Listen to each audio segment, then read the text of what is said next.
Right now, as you're watching this, instead of doing that thing you know you should be doing, your brain is literally lying to you.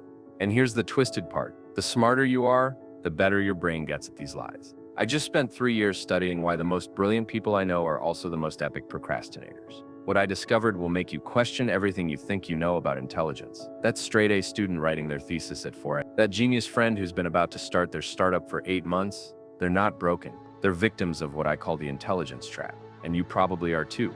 Here's what's really messing with your head. Your intelligence isn't helping you get stuff done. It's actually your biggest enemy. And I'm about to show you exactly how your brilliant brain has been sabotaging you, plus 7 strategies that will flip the script completely. But here's the kicker. Strategy number 4 is so simple it sounds stupid, but it's secretly used by billionaires and Nobel Prize winners. Nobody talks about it because it feels like cheating. Quick test. How many times have you already checked your phone since starting this video? If it's more than 0, you need to keep watching. But first, smash that like button if you've ever started a project the night before it was due. And let's dive in. Before we dive into the psychology behind this madness, let me paint you a picture. You know that feeling when you open your laptop to start working, and suddenly you're 17 Wikipedia articles deep into the mating habits of Arctic foxes? That's not laziness. That's not lack of willpower. That's your super intelligent brain doing exactly what it was designed to do. And it's destroying your productivity. Stay with me, because what I'm about to reveal will make you see your procrastination completely differently. Picture Sarah at 2:47 a.m., staring at her laptop screen. The cursor blinks mockingly at her. She's got a 20-page research paper due in 5 hours, and she hasn't written a single word. But here's the plot twist. Sarah has a 57 IQ. She speaks 3 languages fluently. She can solve complex calculus problems in her head while eating breakfast. So why is she sitting there paralyzed, refreshing Reddit for the 100th time? Because Sarah's brain has developed what I call the I can do it later superpower. And like every superpower in the movies, it comes with a devastating curse. Smart people have trained their brains to be efficiency machines. But here's where it gets twisted. Think about this. When you're really good at video games, do you bother with tutorials? Hell no. You dive straight into expert mode because you know you'll figure it out. Your brain pulls the same trick with everything else. Math homework? Please. I could knock that out in 20 minutes with my eyes closed. I'll do it later when I'm in the mood. But here's the sick joke. Because you know you can do it quickly, you keep pushing it off. It's like owning a Ferrari but never leaving your driveway because you're so confident you could get anywhere fast if you really needed to. The result? You're always late, always stressed, always working at 3 a.m. when your brain is running on fumes and energy drinks. Does this sound familiar? Because if you're nodding right now, you're about to understand why your brain has been playing these games with you. But wait, there's something even worse lurking in smart people's brains. I call it the perfectionist monster. And this thing is absolutely ruthless. Let me tell you about Jay. This guy can explain quantum physics over coffee like he's talking about the weather. But he once spent 6 entire hours staring at a blank Google Doc because he couldn't write the perfect opening sentence. 6 hours. He could have written 3 complete essays and still had time for dinner. The perfectionist monster whispers poison like, if you're going to do this, it has to be absolutely flawless. And if it can't be perfect, why even bother starting? It's like expecting to bake a wedding cake masterpiece on your first try, without ever burning a single cookie. Even Gordon Ramsay messed up his first souffle. Quick question. How many of you are thinking about that one project you've been planning for weeks? Drop it in the comments. I bet half of you haven't even started because you're waiting for the perfect moment. Smart people also fall into what scientists call analysis paralysis. It's a fancy way of saying you think so much about doing something that you never actually do it. Your brain is like a supercomputer, which sounds awesome, right? But imagine if your computer tried to run 50 different programs every time you clicked on one thing. It would freeze up completely. That's exactly what happens when you try to start a project. Your brain immediately starts calculating every possible way to do it. Every problem that might come up, every detail that needs to be considered. I knew a guy who spent 3 weeks researching the best way to organize his desk before actually organizing it. 3 weeks, his desk was still a mess. But man, did he know a lot about organization theories. If you're still with me, drop a fire emoji in the comments. We're about to get to the solutions, and I promise they're going to change how you work forever. Here's another reason smart people procrastinate that nobody talks about. Most tasks are just plain boring for them. If you can understand something quickly, actually doing the work feels like watching paint dry in slow motion. It's like being a race car driver who's forced to drive 25-mile-per-hour in a school zone for 8 hours straight. Smart people's brains are constantly seeking stimulation. So instead of doing their boring math homework, they end up watching videos about quantum physics or reading about black holes. Here's the really deep, uncomfortable truth that most smart people don't want to admit. Are you ready for this? Smart people are often terrified that they might not actually be as smart as everyone thinks they are. Think about it. If you've always been the smart one, what happens if you try really hard on something and it's still not perfect? What if people discover you're not actually a genius? What if you're just normal?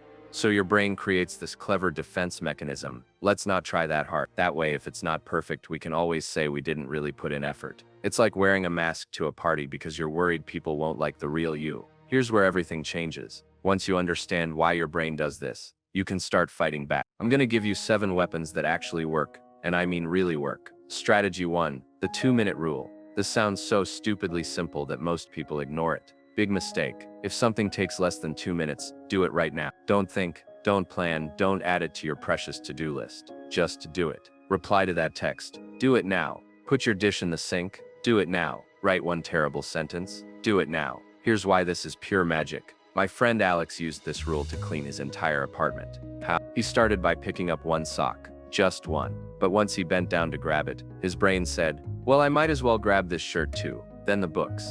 Then the papers.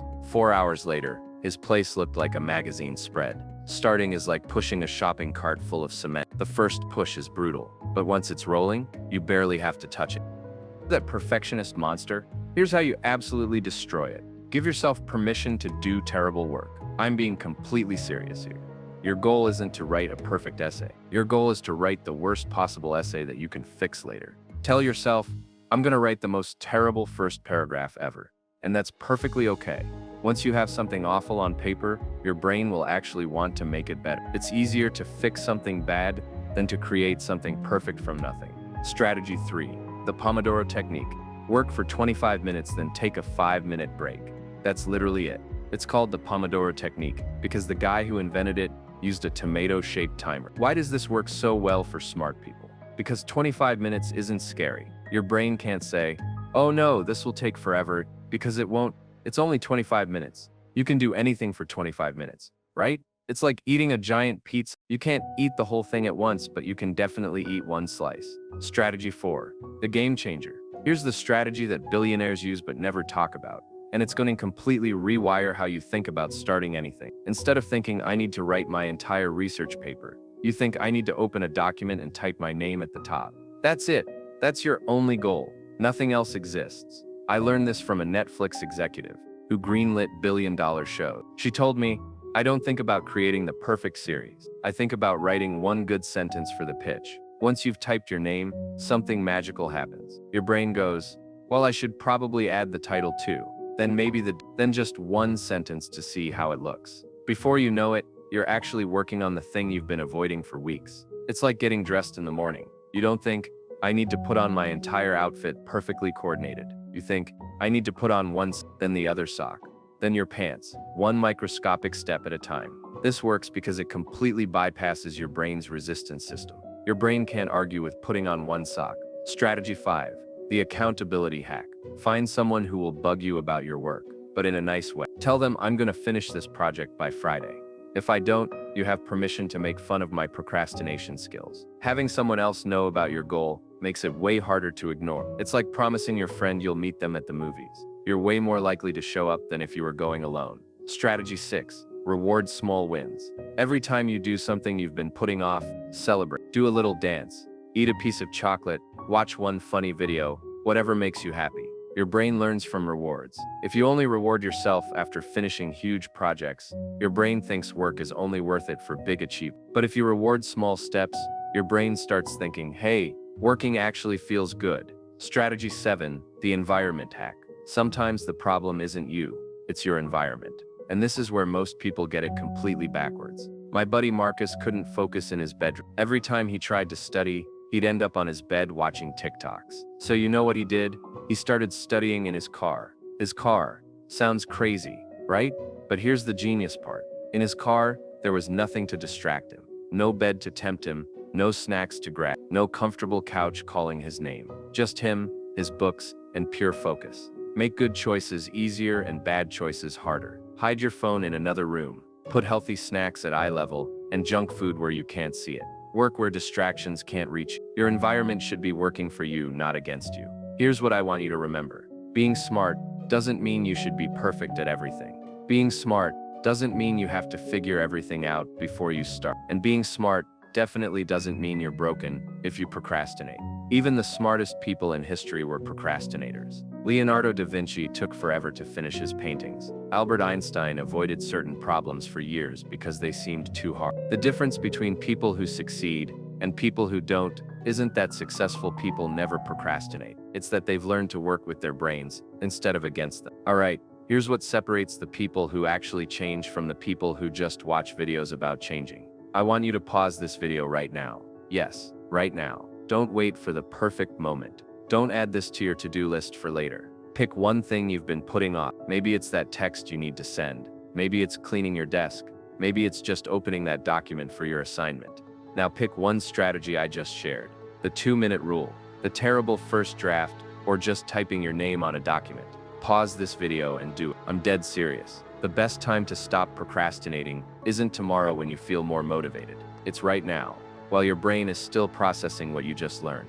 Go do it. I'll wait.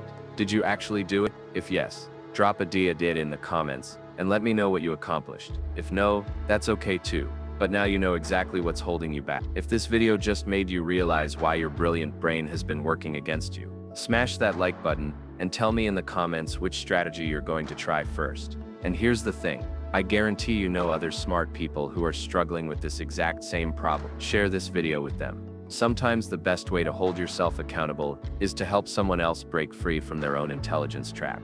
Subscribe and hit that notification bell because next time, I'm revealing the dark psychology of why smart people are terrible at making decisions. It's going to mess with your head in the best possible way. Remember this, you don't have to be perfect. You don't have to have it all figured out. You just have to start. Your smart brain got you this far. Now it's time to make it work for you instead of against you. Now stop watching productivity videos and go be productive. Your future self will thank you.